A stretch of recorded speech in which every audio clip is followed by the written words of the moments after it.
Thank you.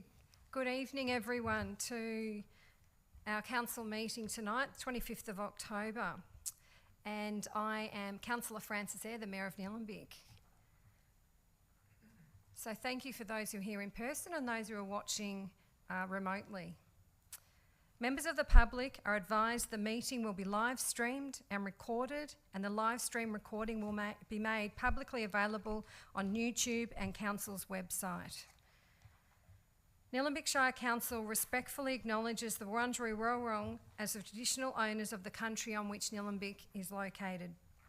And we value the significance of the Wurundjeri people's history as essential to the unique character of the Shire. We pay tribute to all First Nations people living in Nillumbik, give respect to elders past, present and future, and extend that respect to all First Nations people. We respect the enduring strength of the Wurundjeri Woi-wurrung and acknowledge the ongoing impacts of past trauma and injustices from European invasion, massacres and genocide committed against First Nations people. We acknowledge that sovereignty was never ceded. Wurundjeri Woi-wurrung people hold a deep and ongoing connection to this place. We value the distinctive place of our First Nations people in both Nillumbik and Australians' identity. From their cultural heritage and the care of their land and waterways, to their ongoing contributions in many fields including academia, agriculture, art, economics, law, sports and politics. I'll now ask Councillor Stockman to read the Good Governance Pledge. Thank you, Mayor. As councillors, we are mindful of our civic responsibilities and obligations. We pledge to take them seriously and to carry them out with diligence and integrity. We know the decisions we take will affect the people and environment of Nillumbik now and in the future. We undertake, therefore, to make sound and principled decisions of lasting value in the spirit of fairness and for the good of all. We also pledge to serve the needs and well-being of the community and the environment in an open and honest manner and to be to the best of our abilities. Thank you, Councillor Stockman. I'll now introduce Reverend Dr. Tim Stringer. Pastor Tim has been the pastor of Calvary Lutheran Church, Greensborough and Thomastown since January 2014. The parish has members from Gladstone Park through to Doncaster East and from Seymour and Whittlesea to Ivanhoe. They are part of the Lutheran Church of Australia and New Zealand. Pastor Tim sits on the General Church Board of the LCANZ and the District Church Council of the Victorian and Tasmanian District of the LCANZ.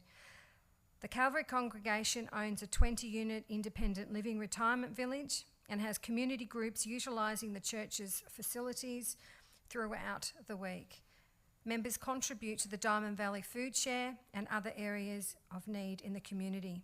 They are a diverse community with many different countries of origin and enjoy this cross-cultural mix in our times of worship and fellowship. Thank you, Pastor Tim. Let's pray. Heavenly Father, we give you thanks for those gathered here in this room, the gifts and talents that you have given them, both in governance and in management roles. Lord, we ask you to watch over them and the decisions that they make this evening, as we've just heard in their pledge, that they will do so for the benefit of all those who live here now and into the future, and the environment around us. Lord, as we think of the environment around us, we also commit to your care those affected by flooding, both locally and across the eastern states of Australia. Watch over those emergency services and first responders who are looking after those people affected. Be with them and help us to be able to provide support for them. Lord, now we commit this meeting to your care. Be with these people and all that they do and all that they say. In Jesus' name, amen. Thank you, Pastor Tim.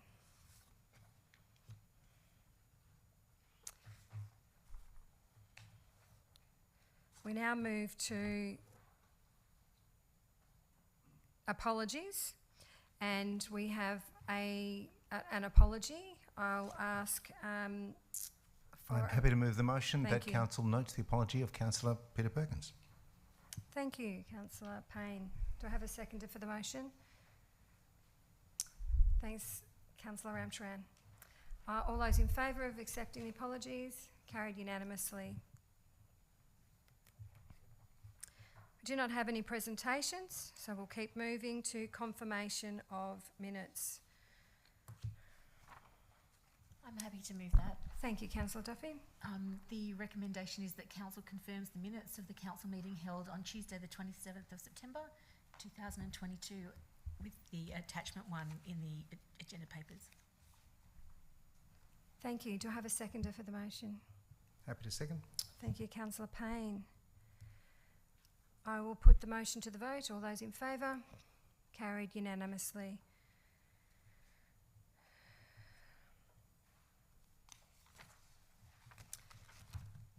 I ask if there are any disclosure of conflicts of interest, any councillors with disclosures to make. I'll just remind councillors that should a conflict arise at the item, please alert me to that as we get there. Thank you.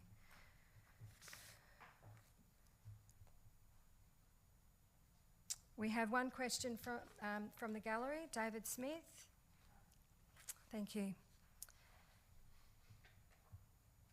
Plenty low density area, including DPO4, has created areas of Plenty with good road and footpath infrastructure, extended the Plenty Gorge Park boundaries, and then left a small but significant area of Plenty without footpaths.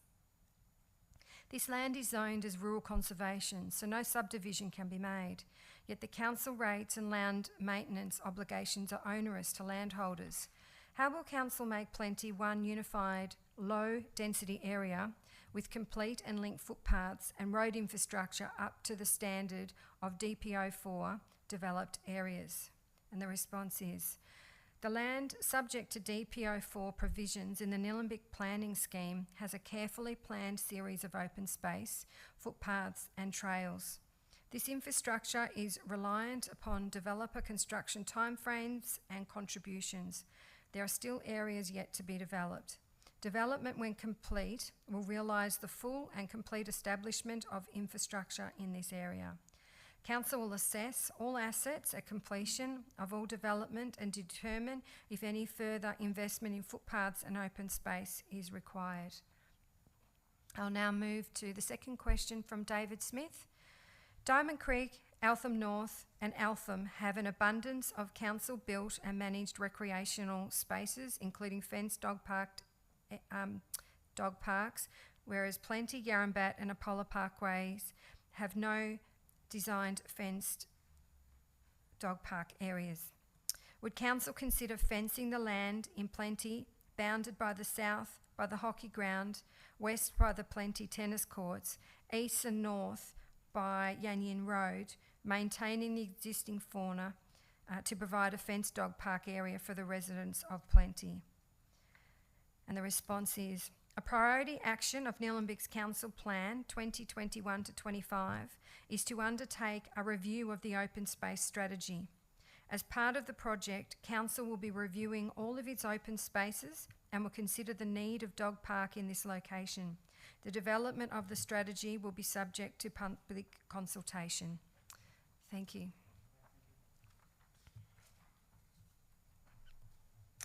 We'll now move to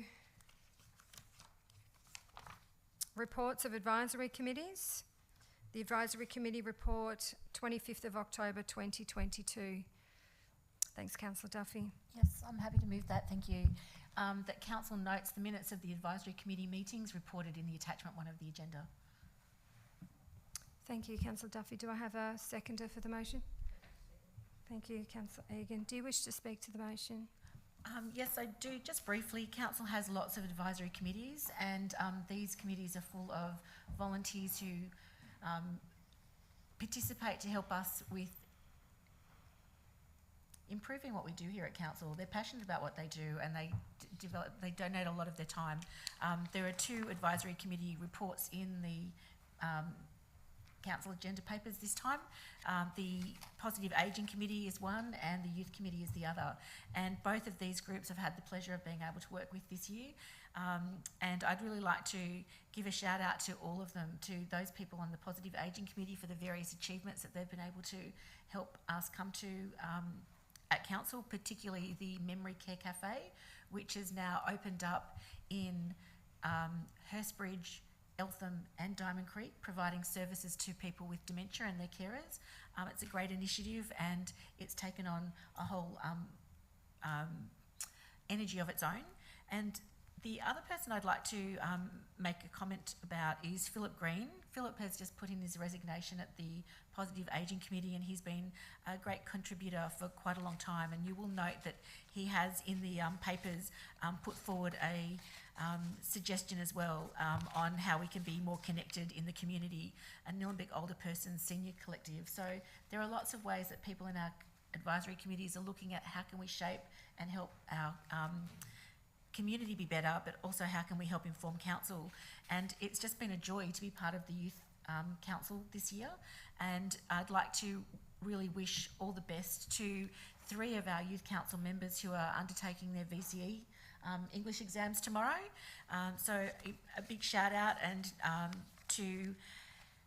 I'll call out their names because I'd like to acknowledge their surnames as well, and I don't want to get this wrong. Here we go. So we've got Fika Vanderkamp, who was the mayor last year, Indy Sandwell, and Kira Imbriano, who's the Youth Council Deputy Mayor this year. So everybody on the Youth Committee has been very committed. Lots of great feedback about our youth projects. There's been talk about a youth food club at the last meeting, and also Brianne Keogh, as the Youth Mayor, took on board running her own youth project with the Diamond Valley Basketball Association to do a youth in sport leadership program about careers that are associated with sport. So I just think that it's fabulous to see how this is happening, and I'd just like to make sure that those things got highlighted from the report for those 2 advisory committees. Thank you, Councillor Duffy. Councillor Egan, would you like to, any other councillors wishing to speak? Okay, I'll put the motion to the vote. All those in favour? Carried unanimously. Our next item is Annual Financial Report and Performance Statement 2021 to 2022. Councillor Ramcharan. Yes, I'd like to move that Council 1 approves in principle the 2021 to 2022 Annual Financial Report in Attachment 1 and 2021 to 2022 Performance Statement in Attachment 2. 2. Authorises the Mayor, Deputy Mayor and the Chief Executive Officer to sign the 2021-2022 Annual Financial Report and the 2021-2022 Performance Statement in their final form after any changes recommended or agreed to by the Auditor have been made. And 3. Supports the allocation of the cash surplus for the year ended 30 June 2022 against the prior year cash deficits resulting from the pandemic. Thanks, Councillor Ramcharan. Do I have a seconder for the motion? Thanks, Councillor Payne. Councillor Ramcharan, do you wish to speak? Yes, look, we did approve our financial statements in a previous council meeting. They've been to Vargo, and we have had a response that there was a technical error in there. It's not a huge material error, so while the threat of a qualified audit report is very scary and not something any council wants to receive, this one is rather small and immaterial, and it's based on an incredibly technical matter in buried in a very detailed part of the report. So this is the sort of thing that Vargo pick up on. They're very thorough. And I think probably the best explanation we got from one of our council officers was that it's the equivalent of using a Z instead of an S.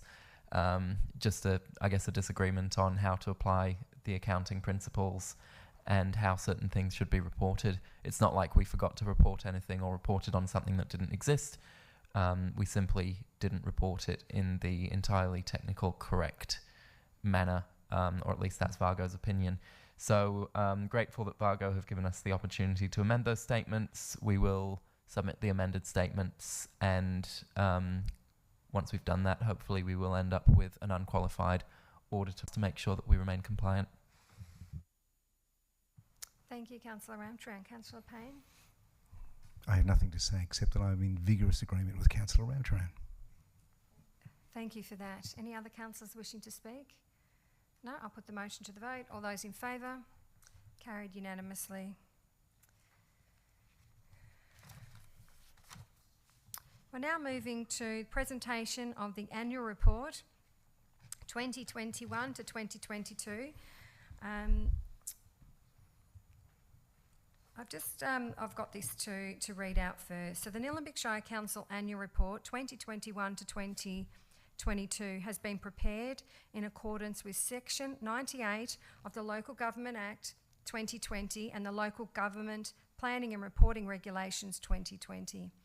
For the first time, as is now required by Sections 18(1)(d) and 100 of the Local Government Act 2020, the Mayor must report to the community on the implementation of the Council Plan by formally presenting the annual report to the community. As such, before I call for a mover and seconder of this item, please indulge me for a few minutes as I provide an overview of Council's performance over the past year as outlined in the annual report. So this report is for the 2021-2022 financial year. In presenting this report, I would like to acknowledge the leadership of Councillor Peter Perkins, who was Mayor for the first 4 months of the reporting period. It has been another year dominated by the challenges of COVID-19, from the significant lockdowns of 2021 and the ups and downs of living with the virus and its various waves through 22. Council continues to evolve and adapt our response in order to maintain core services and programs for our community. Another challenge for Council continues to be to source alternate funding streams to maintain Council's infrastructure portfolio and to meet the future needs of the community and maintain future sustainability. Council relies on funding support from both state and federal governments to meet the needs of our community.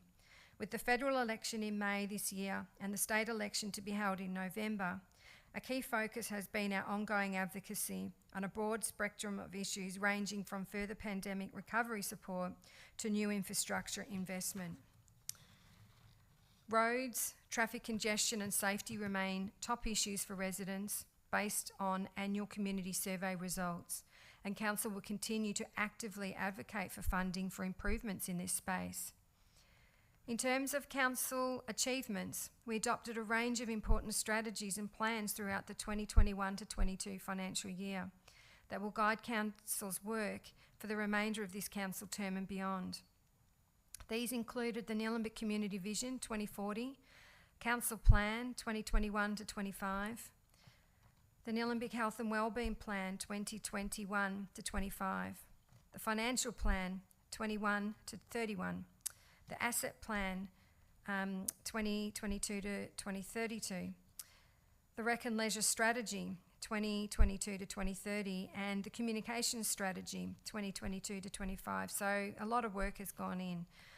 These new strategies and plans involved extensive community consultation, putting community at the heart of everything we do.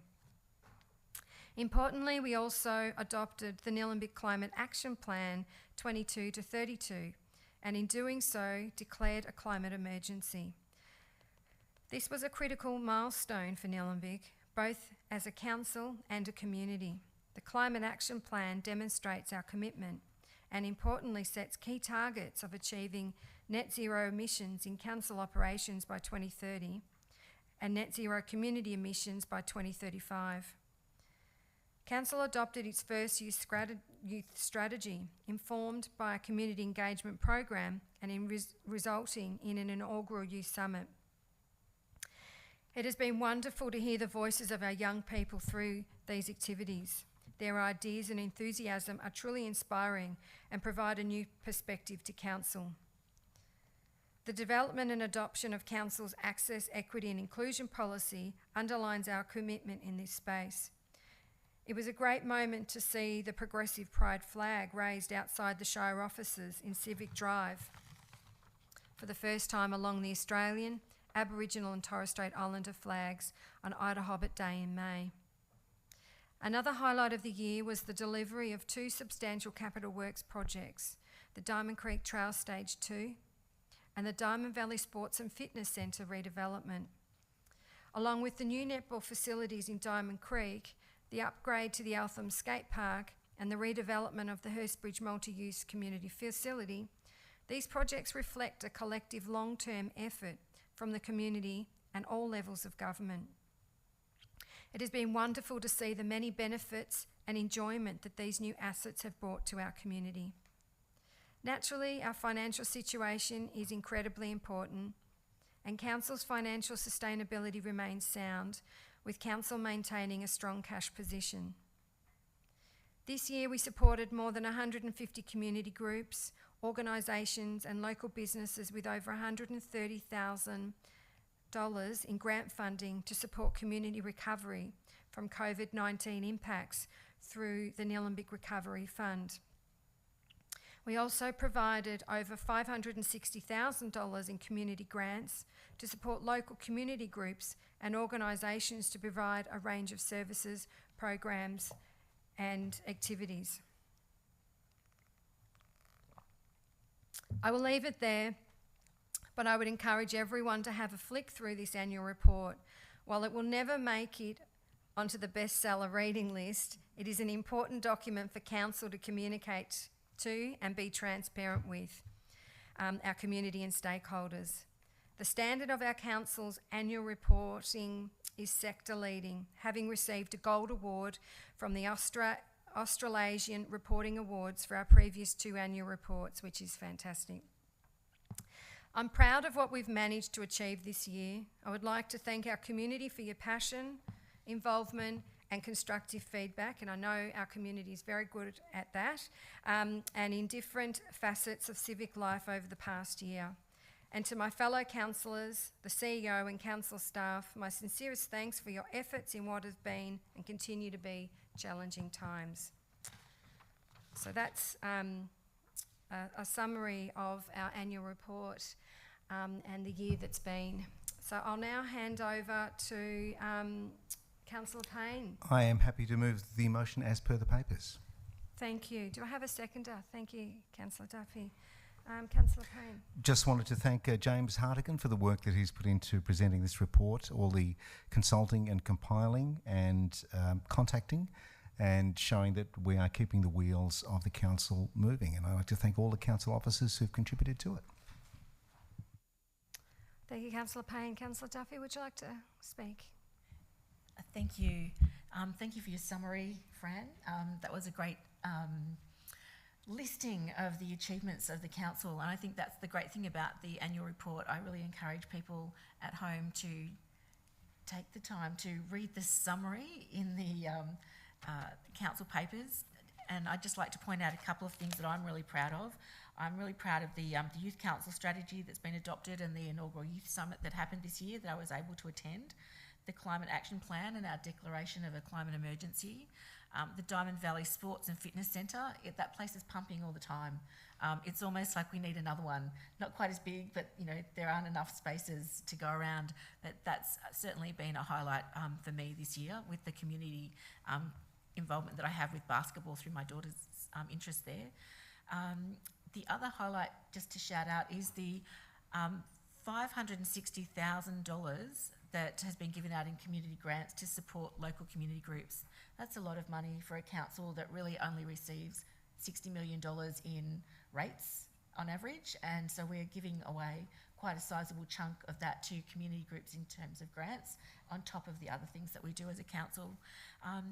But 2 other things I'd just like to highlight, and then I will stop speaking, was just the number of visitors that have come to council's leisure and aquatic facilities, so 96,900, and this is in a time just with COVID. So that's an amazing number, considering that there's been a lot of lockdown, a lot of hesitation with going out, and it shows that being healthy, active and connected to the community is important to the people of Nillumbik, not just with sports, but with the arts and cultural activities. There've been, I'm sorry, I've got the numbers wrong there, 96,000 for arts and cultural activities and 498,000 visitors to council's leisure and aquatic facilities. So, you know, the capital investment that we do into rec and leisure is really important when the numbers speak like this, to say, you know, what are people using? But Can't forget about Edendale Farm with 60,000 people visiting Edendale Farm in the last year. So that's a precious place, and it's a place that we're looking to do more of. And I'm really excited that that's in Edendale. I will sign off and let somebody else speak if they'd like to talk about the annual report, but it's a great document. I'm glad that we have it. Thanks, Councillor Duffy. Would any other councillors like to speak? No? Okay. I'll put the motion to the vote then. All those in favour? Carried unanimously.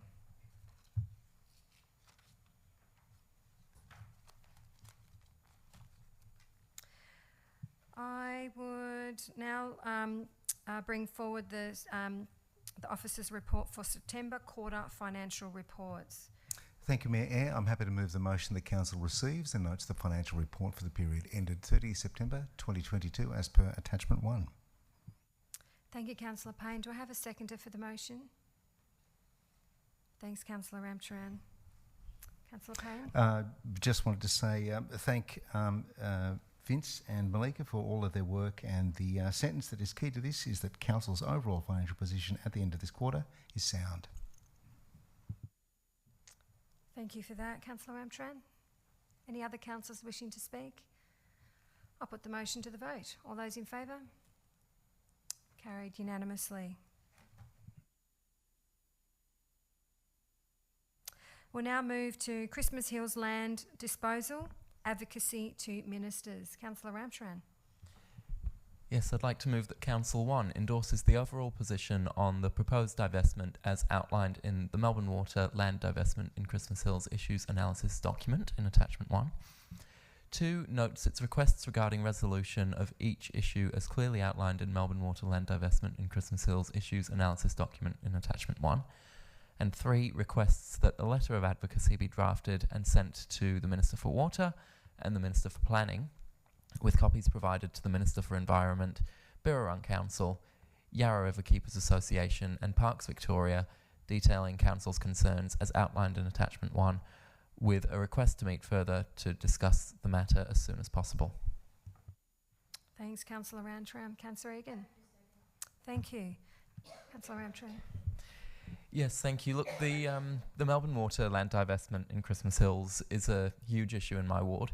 And by huge, I mean that in a number of senses. Huge in terms of the amount of work involved by for all parties and all stakeholders, and huge in terms of the impact that it will have on the community, safety within Christmas Hills, biodiversity, amenity, and a whole range of other very important issues. So it really does justify a lot of work by me as the ward councillor for the area and our officers, and I'm really pleased to have council's support on this issue. With the land sales, there are some good outcomes, and I do thank Melbourne Water and the state government for that, to be able to have a rather large area of land proposed to be transferred to Parks Victoria for the Warrandyte King Lake Nature Conservation Reserve. That's a great outcome. Having the Rob Roy Hill climb land and the land around Christmas Hills Hall transferred to council so that we can continue to manage them for the good of the community. Again, fantastic outcome. However, for the rest of the study area, where a large number of blocks are being sold, the planning outcomes are unfortunately quite poor. Christmas Hills is a stunningly beautiful area. For those of you who haven't visited, I really do encourage you to go along and see what it's like. Visit Sugarloaf Reservoir, visit the Gawa Wurundjeri Reserve, and there are plenty of other trails hidden in there, really hidden secret gems. The biodiversity is stunning. The local land care group have cameras set up on people's properties to observe wildlife, and they've seen the most incredible things there, including these lace monitor lizards that are longer than both your arms. Not something you'd probably want to come face to face with, although fortunately it would run the other way, so nothing to be scared of. But where else in metropolitan Melbourne do you find that? And we've got it right here in Christmas Hills. So that biodiversity would be under threat if we saw the level of development that is proposed. We could see an extra, more than 100 extra residents living in Christmas Hills if the land were to be fully developed after the sale. And in addition to the impacts that that has on biodiversity, we are also very concerned about the impacts that that will have in terms of bushfire. Christmas Hills is an extremely high-risk bushfire area, and to put that many extra people there is incredibly irresponsible when it comes to bushfire. So it's something that really needs to be considered. Really, we should be on the same page with the state government on this. The Yarra Strategic Plan, which was recently endorsed, which the state government is highly committed to, identifies this entire area as an area that ought to be protected through stronger planning controls for the sake of the Yarra, because it feeds the Yarra and recharges the Yarra's biodiversity. The state government's biodiversity strategy, again, looking at no net biodiversity loss and protecting the biodiversity that we've got. So there's no reason why we shouldn't be on the same page. Yet Council's lawyering up, Melbourne Water's lawyering up. Melbourne Water want to get a high yield for the land, which is a reasonable thing. Obviously, they would want to make as much money as they can. But when you weigh that up against all the other strategies that Melbourne Water and the state government have in place, there is tension there. And Council's position is to really take note of those strategies and hopefully get some planning outcomes that can still allow Melbourne Water to sell the land and get a good yield, but also to protect what we have there and to avoid putting people in a high-risk bushfire area. So we do have a number of things that we'll be fighting at the planning panel in the coming year. Some of our requests can be won there, others cannot, and that's what this motion is about. It's about advocating to ministers and key stakeholders on the issues that really matter. One of the issues that can't be won at the panel is Trust for Nature covenants. There's some really valuable remnant dense vegetation on a lot of the land that's to be sold, and Council's asking for Trust for Nature covenants to be applied to that vegetation so that it can be protected moving forwards. We also want to see appropriate zoning for all of the land in order to protect the biodiversity and minimise the density in order to keep people safe from bushfire. And while that's something we will fight at the panel, there are some arguments that we would like to come to an agreement with Melbourne Water on before the panel hearing. We're also looking for sensible amalgamations and, if possible, more land to be transferred to Parks Victoria so that it can be protected in public hands going forwards. Thank you. Good timing there. Councillor Egan, would you like to speak? Yes, thank you, Mayor. Apart from all of the issues that Councillor Ramcharan has mentioned, one of the biggest things that concerns me is the fact that a lot of these blocks will not get a permit to build. We're still suffering from that in the previous land sell-off that Melbourne Water did, where lots of people bought blocks of land, and to this day they still haven't been able to build, and you know, people have gone broke. There's no end to the stories with that, and I don't want to see a repeat. It's not just actually in the Christmas land sell-off. There's other blocks of land like that in Nillumbik, and we all know what happens in those situations when people think they're going to be able to build their dream home, they spend their life savings, and then they find out they can't build. It's a shocking situation from a mental health point of view, financially, emotionally, and I don't want to see that happen again. We've tried to get real estate agents to come on board. That hasn't been successful. And it's about waking up the community to the fact that they have to do their due diligence extremely, extremely well to make sure they don't end up in this boat. The other thing is, in terms of adding more land to Vic Parks, they don't look after what they've got. So it's one area where Councillor Ramcharan and I disagree, because they have no funding. All they do is put gates on things and lock them up, and then nobody can use the bush, and it just goes to rack and ruin. So I have a difference of opinion there. But all in all, we agree on most things in this issue. So I'll leave it there. Thank you. Thanks, Councillor Egan. Would any other councillors like to speak? Okay, I'll put the motion to the vote. All those in favour? Great, that's carried unanimously. We'll now move to the proposed community market, Yarrambat Park. Councillor Stockman. Thank you, Mayor. I'd like to move the motion to accept the officer's recommendations as per the papers. Happy to second, Mayor. Thanks, Councillor Regan and Councillor Stockman.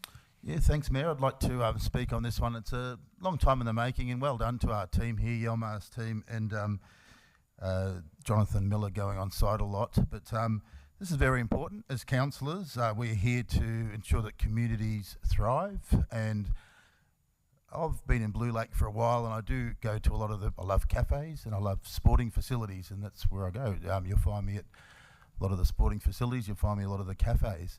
And I'll just acknowledge David here, who is from Blue Lake as well, in the chamber, and also looking at other facilities or community gatherings where we can get together.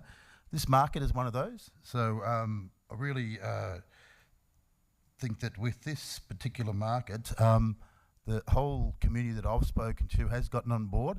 There has been a few people that have actually objected to it as well, and not that they're objecting to markets, but perhaps on the location. But we're not building infrastructure. It's actually a market that there are some rules in there that it says that you could have it every week, where it might be monthly, but those rules are put in place, and we'll see how, not really a rule, but that's a condition that you can have it every week, but certainly you can have it every month as well. So there are little things to outplay, and I think the best way moving forward is to have that consultation with the community. But this is a sensational thing, and I do ask my other councillors to support me on this.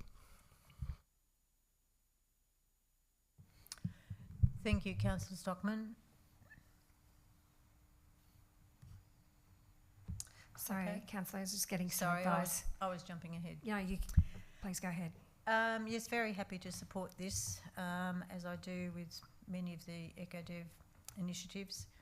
I'm also pleased to see the conditions that are being put on place as a rider, and having a little bit to do with the Pony Club and the Adult Riders Club. And living very, very close to St Andrew's Market, which not only locals go to, but people sort of from all over Melbourne come out there. They then discover other parts of Nillumbik, from our wineries to cafes, all sorts of things. And they learn to appreciate what we've got out here as well. So it's fantastic. I'm really excited about having another market, so I can't wait to see until this one starts. Thank you. Thank you, Councillor Regan. Would any other councillor like to speak? Thanks, Councillor Duffy. Hi, I will like to say that I'm very supportive of this as well. At the Health and Wellbeing Advisory Committee recently, we did have a presentation from Diamond Valley Community Support, and they indicated that markets are one of the things that helps them with their income. There are lots. Sorry, I'm getting myself tongue-tied there. And so one of the things that I've just realised is that I should have mentioned that in the advisory committee report rather than speaking about this here. Just that at the Health and Wellbeing Advisory Committee, we did hear from many people in the health and wellbeing area, and the Diamond Valley Community Support Group did indicate how funds are very difficult and the need is very great. And I'm aware that they do other markets in the Shire. And I have noticed there that the Diamond Valley Community Support Group approached council for permission to operate this weekly market. So, you know, I'll leave it to that. I'm not sure who the other applicant was to put in a submission at this stage, and it's good that councillors are not involved in the process of selecting who is successful in these tenders, but other than to say that as a community market, whoever is successful in taking on this role, I'm very glad that council is able to help facilitate them in being able to earn some money for the very valuable causes that they support as community groups. Thanks, Councillor Duffy. Any other councillors wishing to speak? No, only to say that this is very exciting for our residents, and in particular for those of Yarrambat. So I'll put the motion to the vote. All those in favour? It's carried unanimously. I'll now ask Councillor Stockman to announce the awardee. Okay. The winner for the tender is Diamond Valley Community Support, and I just wanted to say something quickly. Is that Councillor Duffy did mention? You're actually not able Not allowed to. No. Oh, okay, sorry. Thank you. So congratulations to Diamond Valley Community Support for being successful. Thank you. Okay, we'll now move on now to informal meetings of councillors' records, the 25th of October 2022. Do I have someone moving that motion for me, please?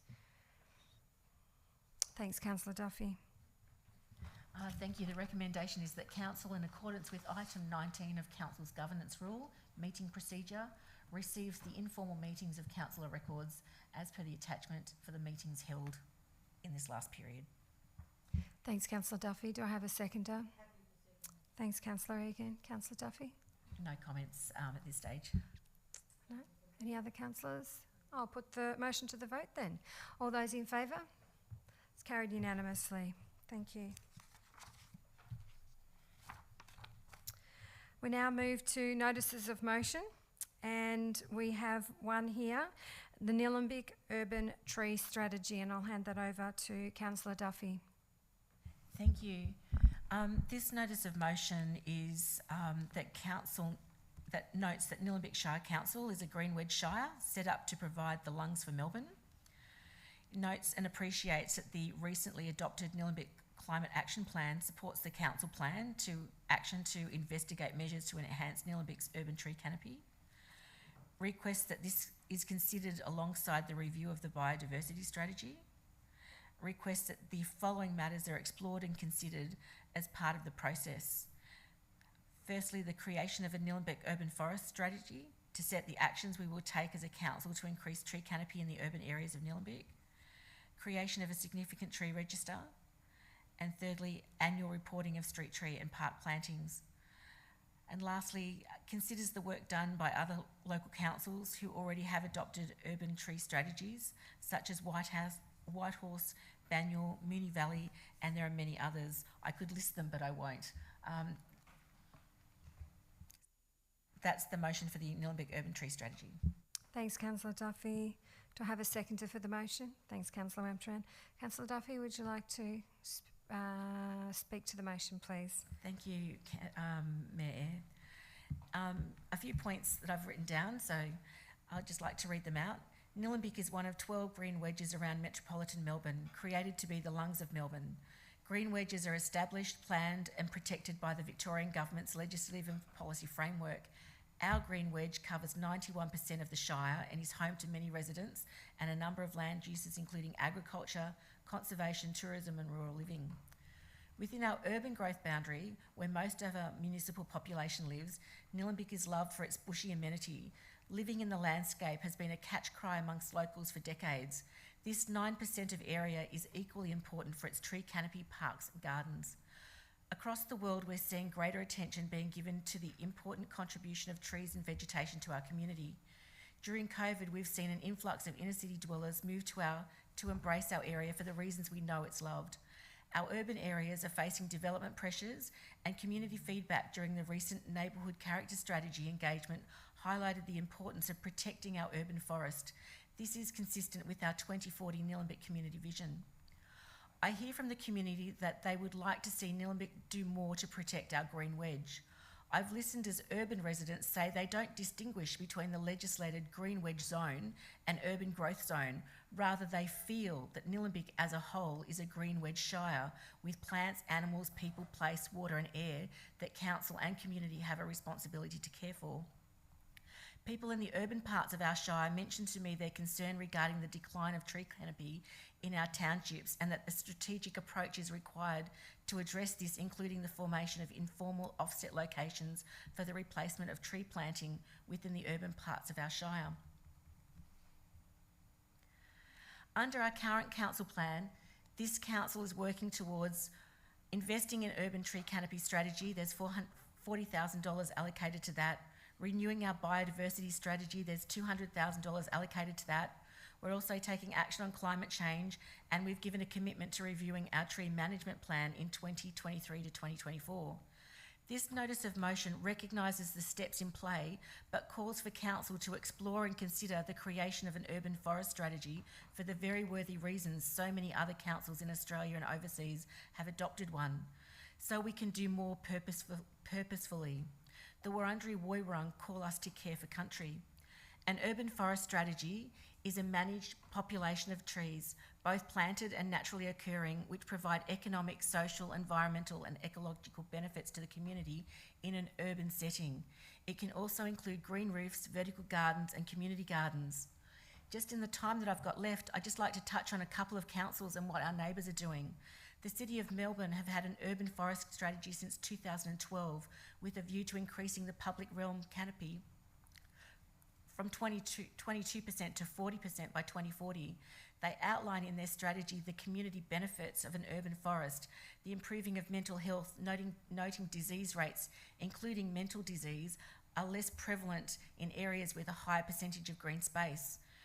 Also, that trees provide the best form of shade and can reduce UV radiation by 75%. Also, they've mentioned that well-vegetated parks and trees encourage more active use, which improves general physical and mental health. And we have an epidemic of obesity in this country, and so getting out is something that we'd be encouraging people to do. So Melbourne City Council, with their 80,000 trees that are on council land, have given that an amenity value of $800 million. If we look at Banyule, they've reported that the Banyule urban forest is currently valued at $700 million, just over $700 million, with an average amenity value of $2,500. Banyule estimates that residential and commercial properties are saved approximately $1.5 million annually by the passive energy benefits provided by the Banyule City Council's urban forest. What we can see here is that there are cost savings as well as personal benefits to individuals. Banyule's identified that 25% of council trees that were planted were dying. Through their urban strategy, a tree forest strategy, they've set a goal to ensure that only 5% die after 24 months. They've also set an action to plant 4,000 trees annually in streets and parks. The City of Whitehorse has an urban forestry strategy as well. They actually recognise the ageing population and that ageing people are more vulnerable to heat effect. And that's one of the keys of their forest strategy, is to increase tree canopy to help with the health of vulnerable people. If I just take, I've probably run out of time, so I'm not going to go into any more detail with other councils, but just to say that Bayside City Council have indicated that by just planting 2 medium-sized trees to the northwest of your home, you can save Councillor Duffy, it's time. $200 per year with your electricity bill. Thank you. Okay, Councillor Ramtran, do you wish to speak? Yes, and I guess just to continue on from what Councillor Duffy was saying, $200 a year on your electricity bill is pretty attractive, I reckon, especially when the cost of electricity is going up 50%. That could become $300. So something to think about. And I think for as important as urban forests are and trees and having that tree canopy, for a lot of people it does come down to the hip pocket. So the economic arguments for this really are incredibly strong, and I think Councillor Duffy's right to raise them. Look, we have in our council plan, we have an action to investigate measures to protect and enhance our urban tree canopy. There's an urban tree canopy working group that's been set up through the Environment and Sustainability Advisory Committee, and they're doing great work and providing great advice to council, and they certainly have their idea of how they want to progress with this issue. We've also got $40,000 funded through our major initiatives in this financial year's budget to really supercharge that work within council and make sure that officers are well equipped and well resourced to do the work that needs to be done, so that we know exactly how we're going to protect that tree canopy and not only protect the trees that are there, but increase the number of trees, because it is incredibly important to do that for all the reasons that Councillor Duffy outlined. So the work that's listed here in the notice of motion is already there. It's already on the agenda. It's in the work plan. It's funded, and we have an advisory committee doing the legwork behind it for us as well. And I really look forward to seeing the outcomes from that process. What this notice of motion really does is it lists a few a few key elements of that that will be considered by officers, and I'm really excited to see what officers have to say about what Councillor Duffy's listed here in the motion. And I think the really key thing that the motion does is it makes that transparent and puts it out there to the community that this is what we're doing. And as a council, we are committed to this. I can't tell you how many people in the community have come to me asking, what are you doing on urban tree canopy? I've lost count, but it's a regular conversation I have with residents. And that just shows how passionate our community is about this issue. So I think having this motion here is really valuable, because what it means is that we're actually putting out to the community that, yes, we're listening, we're doing this, and it's going to get done. And what's listed here in the motion, plus a whole range of other ideas, that's already right there in the front of our officers' minds. They're working on it, and they're currently out putting together a tender to get some help from some experts with the biodiversity strategy, and hopefully that will extend to the urban tree canopy as well. And I really can't wait to see the outcomes from that information and data gathering, so that we know exactly how to progress with this issue and how to get the best results for our community. Thank you, Councillor Antrim. Would any other councillors like to speak to the motion? Okay. I'd just like to say that I wholeheartedly support this motion, and Nillumbik wouldn't be Nillumbik without our trees. And I support any work that maintains and increases our tree canopy, street trees and park plantings. So thank you for raising this notice of motion. I'll now put it to the vote. All those in favour? Carried unanimously.